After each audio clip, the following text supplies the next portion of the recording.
So I have an opinion that I know that's a horrible word, but opinion that I would like the opinion of the rabbi on, and another one is a question concerning teaching Torah and conversion. So the first one is opinion.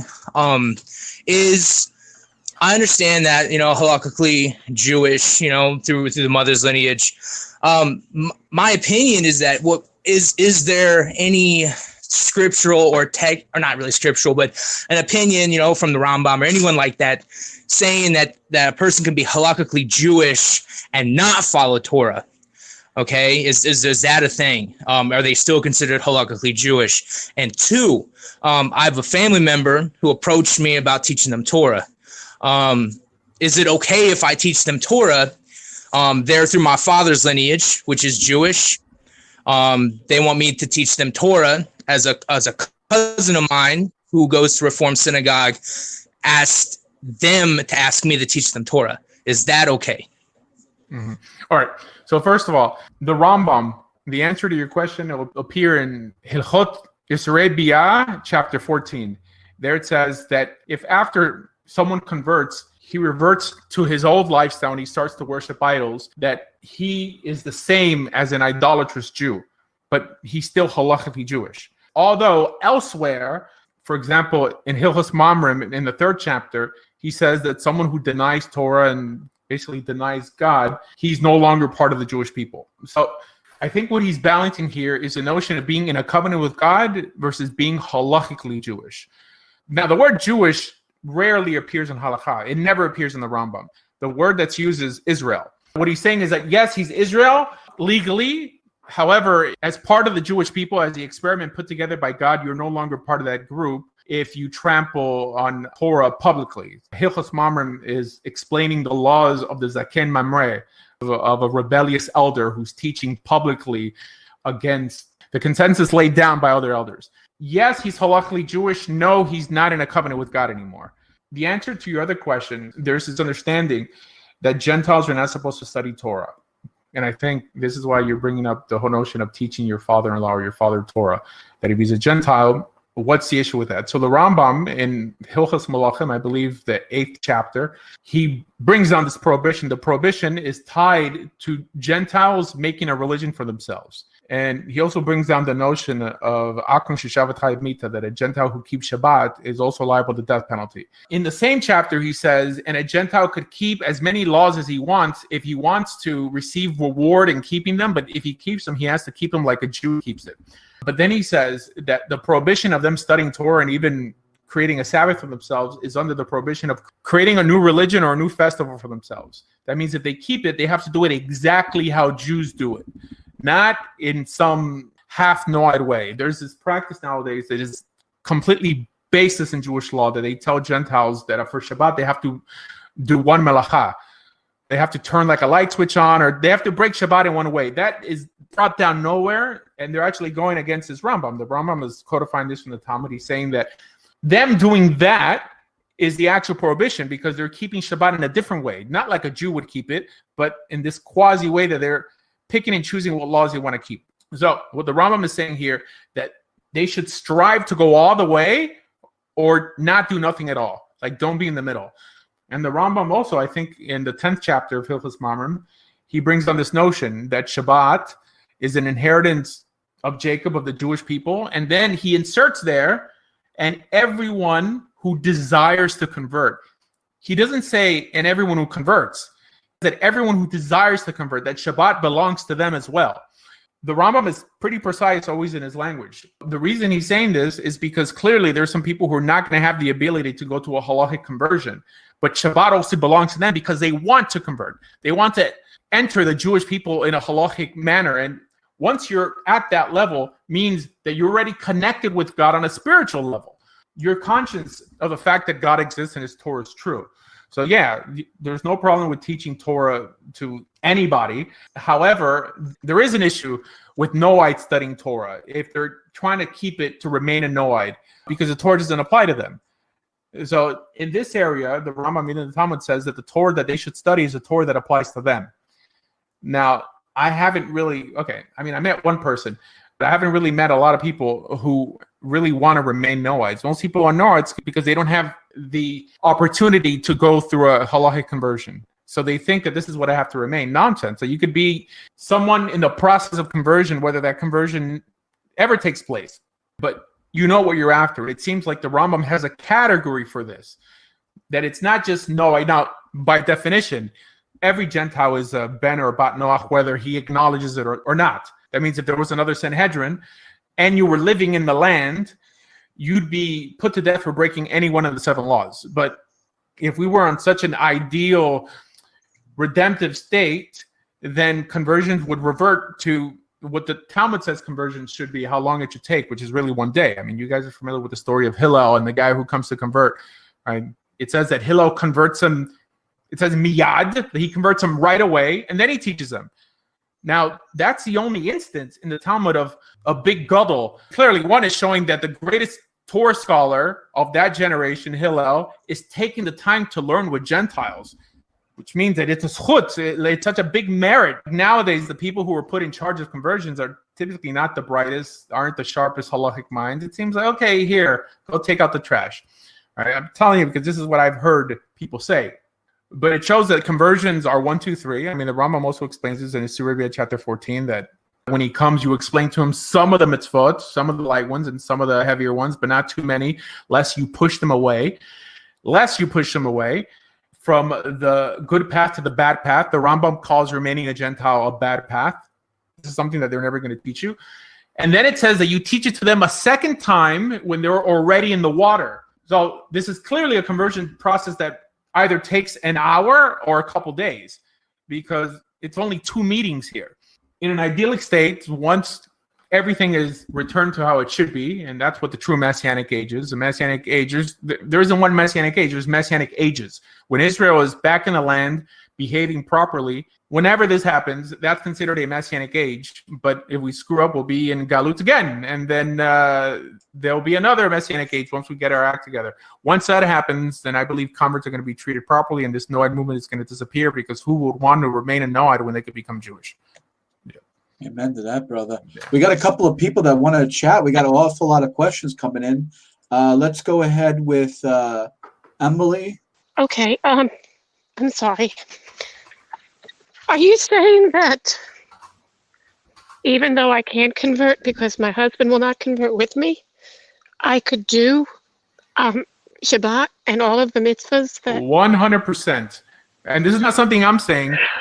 The Rambam brings this down that you can keep as many mitzvot as you want, but you have to keep them like a Jew keeps them. 100%. Also, there isn't a prohibition in converting people who their spouses don't want to convert. For sure, what's done nowadays, no Orthodox rabbi will convert unless your spouse converts. I would have no issue converting you, but of course, it's not going to be universally recognized. I always tell people to go to the most recognized conversion that you can get. Okay, move into a Jewish community, whatever. Like, if you really want to convert, we don't charge anything. It really is not going to help you. There's no point in converting if you're not going to join physically with Jewish people. There's no point in converting unless you're going to move into a Jewish community. However, that doesn't mean that the Torah doesn't belong to you, that every blessing doesn't apply to you. You can identify with Israel from a spiritual level. It actually appears in Isaiah chapter 56. It says, let the Nochri not say that God would exclude me from his covenant. So a Nochri is a foreigner, and he says when he keeps Shabbat, and he even circumcises himself. So this shows that only because you're not physically part of the people of Israel, that you could still be in a covenant with God. You're just not within the borders of Israel and not subject to the laws of the Sanhedrin. That's it. But nowadays, people confuse it. There's a lot of dumbing down that's done in the Jewish world by rabbis not making a distinction between being in a covenant and being Jewish. No, they're like, a Jew is a Jew is a Jew. Nonsense. This is Kabbalistic nonsense. But they believe that someone who is born Jewish is head and shoulders over a Gentile, whether he keeps Torah or not. And this is what they believe. This is why they stand on street corners asking people, are you Jewish? So they get put on tefillin. They don't ask, do you believe in God? Do you want to fight against your sinful nature? Do you want to learn Torah? No, they're like, are you Jewish? Is your mother Jewish? Fine. Here, say this bracha because you're special. Nonsense. If you're saying that people are intrinsically special, what you're saying is that other people are intrinsically inferior. And I debate these guys all day long. This is straight Kabbalah. This is not in the Torah, and it's not in. Why don't you give us a little lowdown about your situation? Help us understand exactly what you're going through. Well, it's been about a year and a half now. It started when I was, learning about the Holocaust. And I told my husband way back then that I was interested in converting. And of course, he's like absolutely not interested at all. He's violently opposed to it, actually. He's a Christian minister, if I remember right. He was a pastor. He is a deacon. He is putting applications out right now, trying to get another church, which I'm against, but I can't tell him what to do. And I've actually asked him about if he would let me go to Florida and convert. And he's like, no, because I can't convince him why, his exact words is, why it's not going backwards. Mm-hmm. So anyway, I had been taking conversion classes with a rabbi about a year ago until he died some months back. And I'm actually auditing some classes, so I'm learning a lot of the rabbinical laws. But it's like a synagogue that I worship with the rabbi, and he says, if you're Jewish, I invite you to rise and say the Amidah, but if you're not Jewish, then you can't say it. And then let's go, we're going to say the Shema, but if you're not Jewish, that's you can't say it. And it's like, yeah, that's silly. I don't want to pay to a synagogue that I can't be a member of and that I can't fully worship because I don't want to say I'm a second-class citizen, but that's they're taking your money too? I can't. They said I could be, I don't know, I can't, I have to read the wording again, but I couldn't be a member because I'm not Jewish, but I can be I don't know. Right, they'll take your money. Yeah, but I'm just saying. Yeah. And it's like, I want to be able to worship with other people that believe the same thing that I believe, and to be able to say the prayers, and to be able to keep Shabbat, and they just make it so hard. And like I said, I feel like I'm a second-class citizen. Mm-hmm. I can join you, but I can't join you. Do you have children? I do. Okay. I'm 61 years old. So let me give you some advice here. And this is where I get a little controversial. And my kids are all for it. Okay, but I think that you should try to meet him in the middle. I think that one huge help to opening him up to Torah and the mitzvot is at least trying to introduce him to Messianic Judaism. Now, I don't believe in Jesus. I don't believe in Messianic Judaism, but I do believe that it's easier to convince a Messianic Jew to adopt an Orthodox Torah lifestyle than it is to convince a Methodist or a Presbyterian. Would he be open to something like that? I don't know if he would or not. There is a Messianic synagogue, but it's probably about 40 miles away in a different town. There's nothing close by. No, perhaps you could buy him books to introduce him to Torah. In this situation, I think you're not going to win him by trying to defeat JC in front of him. But if you introduce him to the beauty of Torah and keeping mitzvot, if you start amplifying Torah enough, I think that his theology will change. And then once he's there, it's really a one-way street to converting to Judaism. Almost everyone listening to me right now started off in the church and came down that same road. As much as they attack Messianic Judaism brought you here. And it could bring others here as well. I think Messianic Judaism has helped convert more people to Orthodox Judaism than it's ever made Jews Christian. Because the average Messianic synagogue is really people who are not Jewish. So you'll get like 2 or 3 token Jews there, but it's people who are not Jewish. They've ultimately failed in their mission. I embrace Messianic Jews if they keep Torah as brothers and as Jews. I don't want you to think I'm attacking for anyone out there who's Messianic. I defend Messianics all the time. Friends. I clearly believe what's good for me is good for them, and I debate them all the time, but I also debate Chabad. There's people that I don't agree with that I still embrace as brothers. But I think that maybe you should buy him literature or any medium he prefers, audio, video, of provocative Messianic teachers that are going to introduce him to Torah. And then once you guys could sit together and celebrate Shabbat, celebrate Pesach, that's clearly a step in the right direction. Some people have this primitive approach that it's all or nothing. Nonsense. It's the way you make things better is by evolution. It's not by revolution. It's by little steps. It's funny. The people who cry out the most that it's all or nothing, for them, it wasn't all or nothing. They also came by these little steps.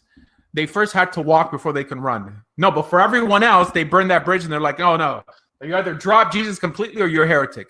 I think that this is the more mature approach to your situation. Just to give some information, I don't mean to interrupt, but I have a Messianic book that actually helped me go into Messianic. It's called Fossilized Customs. I'm sure some of you may remember this, but this may help you, or give it to your husband, and it doesn't deny JC, but it leans towards the Messianic and the Jewish ways of looking at things. And if you're interested, just John, just leave your information or whatever, and I'll try to send it to you to see if that helps. Thank you, Wade, for doing that. Thank you for reaching out.